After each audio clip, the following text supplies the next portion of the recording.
اما برترین معنا همان مسیر است. آن راه و پل به سوی آنچه می آید. آن خداست که هنوز نیامده است. این خود خدا نیست که به ناس بیاید، بلکه تصویر اوست در برترین معنا پدیدار می شود. خدا یک تصویر است و کسانی که او را می پرستند باید او را در تصویر والاترین معنا بپرستند.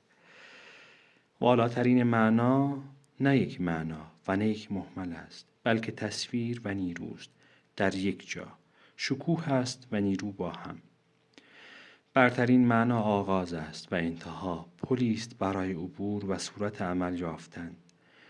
خدایان دیگر به خاطر موقت بودن درگذشتند، اما والاترین معنا هرگز نمی میرد. به معنا و بعد به پوچی تبدیل می شود و برترین معنا از دل آتش و خون برآمده از برخوردشان سر برمی آورد. و برترین معنا از دل آتش و خون برآمده از برخوردشان سر برمی آورد. با تراوت و جانی تازه.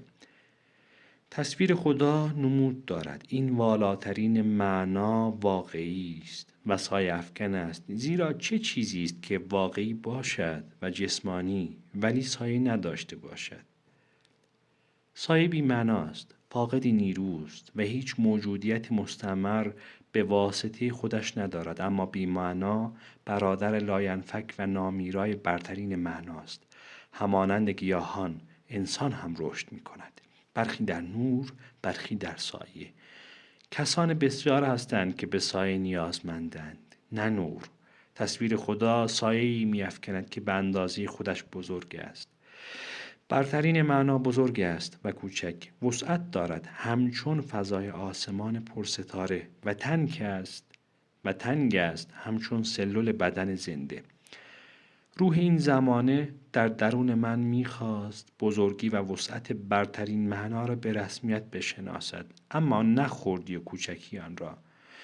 به هر صورت روح اعماق بر این تکبر فاقد آمد و من باید کوچک را به عنوان شفایی بر نامیرایی درونم ببلعم.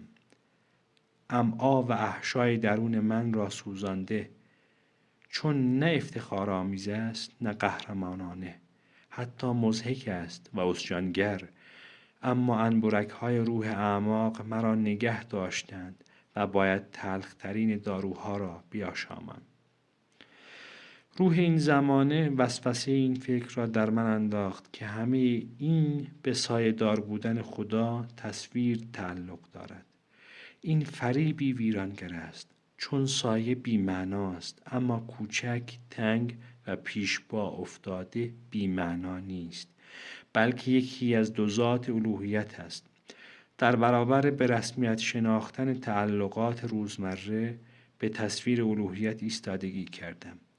از این فکر گریختم. خود را بر فراز بلندترین و سردترین ستارگان پنهان داشتم، اما روح اعماق گریبان مرا گرفت و به زور نوشیدنی تلخ را در میان لبان من گذاشت.